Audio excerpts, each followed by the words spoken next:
Hey Gearheads, thanks for tuning into In Gear, and we've got an exciting episode coming your way. First up, we take a look at a Porsche Cayenne V6S. Secondly, we take a look at the inaugural KL City Grand Prix. All the action, all right here. Finally, time to travel back in time with the Kawasaki W800. Enjoy!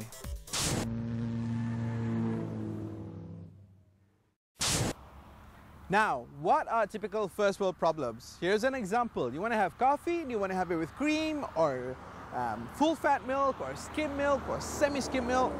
Then if you want to have your air conditioning on, you want to have it cold, blasting cold, or just slightly cold, or sometimes on, sometimes off intermittently.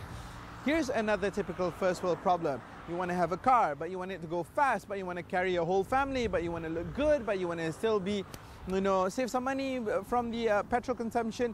Well, here's a car that's going to be able to answer all your questions, because this is a car that can go very fast, can carry your entire family, is economical, and has quite the badge on it. This is the facelifted Porsche Cayenne S, and we're going to see how good this new car with the smaller engine is.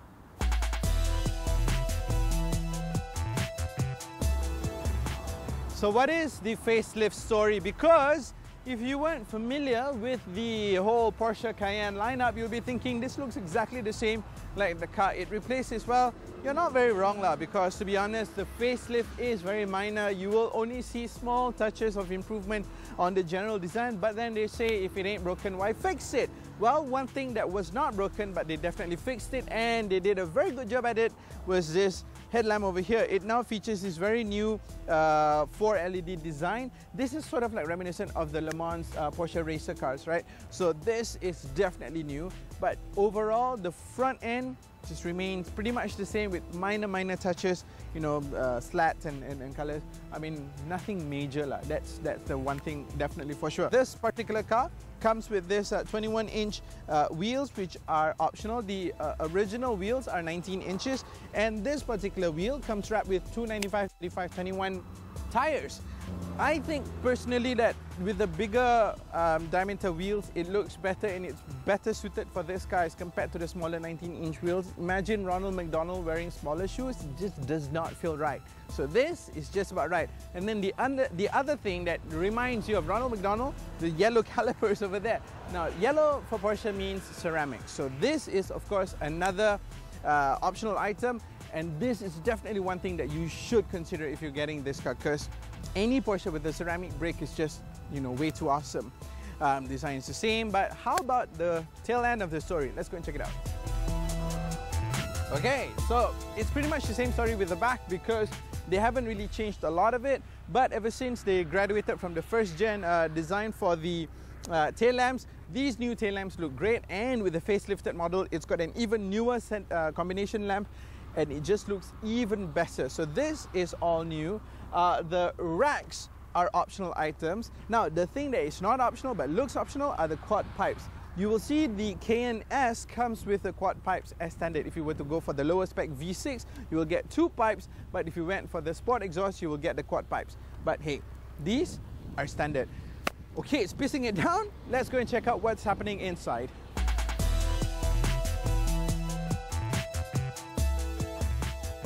Alright, okay, first things first, check this out.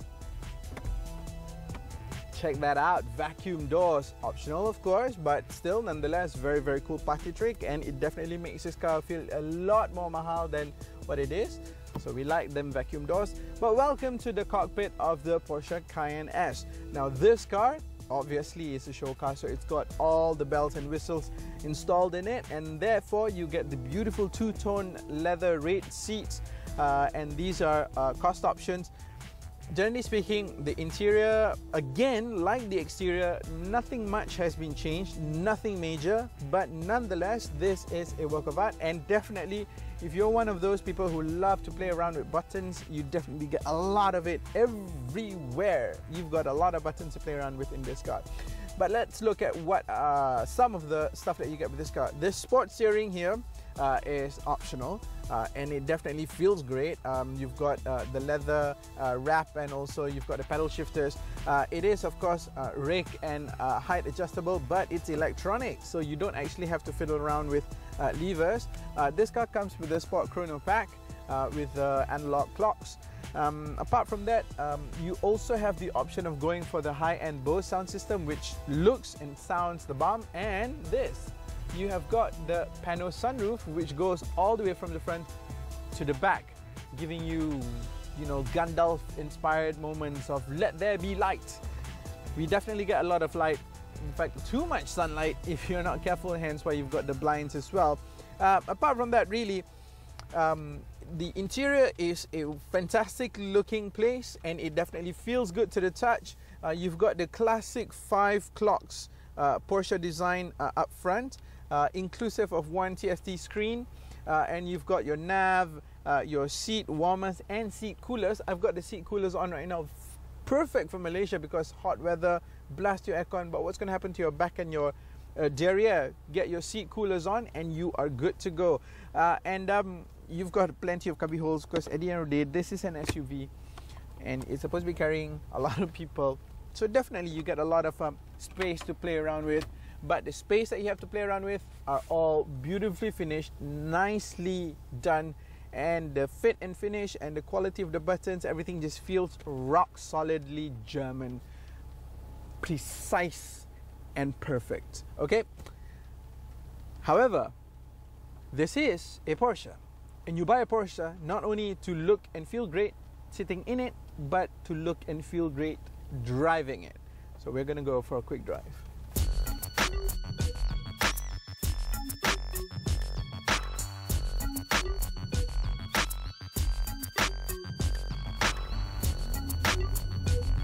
How about we start this journey with the car being in comfort mode. When in comfort mode, you are in a very, very comfortable car. No doubt about that. You will enjoy this plush interior. You will enjoy the fact that you are cosseted in rich, fantastic smelling leather that feels buttery to the touch. It's just really, really posh. It just feels it lah. And everything is just really comfortable. And how do you achieve this comfort? By having everything in comfort mode.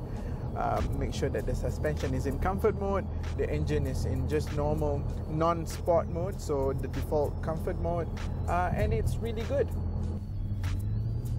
When the suspension is in comfort mode, you will definitely feel the lean, and there is quite a lean to it. Don't forget, this is a tall-ish car, and it's got quite the mass. It's got 2.8 tons to its belt. So what do you do to counter all that? By just hitting this button over here. Once you are in sport mode and you have the engine and suspension in Sport Plus, which is Porsche's go faster setting, the car just completely transforms itself. This is a 3.6 litre twin turbo car that pushes out about 420 brake horsepower and 550 Newton meters of torque. That is a lot. Despite its 2.8 tons mass, it gets up to speed with the chrono pack in about 5.4 seconds for the Century Sprint, and you can go all the way up to 259 kilometers an hour just like that. Seriously, it feels taut, it is precise. The four-wheel drive definitely giving you a lot of traction. I am in a straight road, but I will be hitting some corners up ahead, and you will definitely feel that the car is well and truly planted. This is a sports car wearing SUV clothes, without a doubt. Seriously guys, you can go very fast in this car. The new generation of Cayennes have dropped down from V8s to V6s with twin turbos, and the new engine gives you a lot of power and a lot of economy without sacrificing too much on the performance from the previous gen. So in my opinion, if you were to go for anything above this, say the GTS or even the turbo, it's a bit of an overkill, because how much performance do you want to expect from a big SUV? Yeah, well, it is for that reason and that reason only, I strongly believe that the sweet spot for the Cayenne range is either the V6 or the S model. done.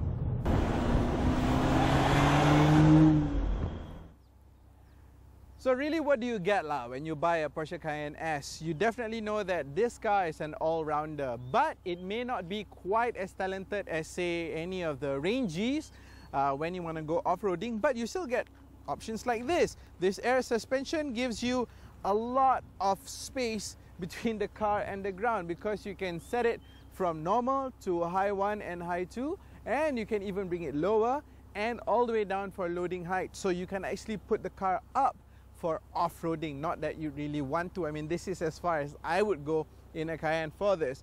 And you know that this car is definitely meant more for the road because of the great performance that this SUV has. But at the end of the day, this still remains an SUV, and the mood point that I highlighted earlier, which is the sweet point across the range, is the S or even the V6 stands, because this is a very talented SUV. It just so happens that it's got a dash of the Porsche spice thrown in, making this a high-performance SUV that you will definitely smile all the way everywhere you go.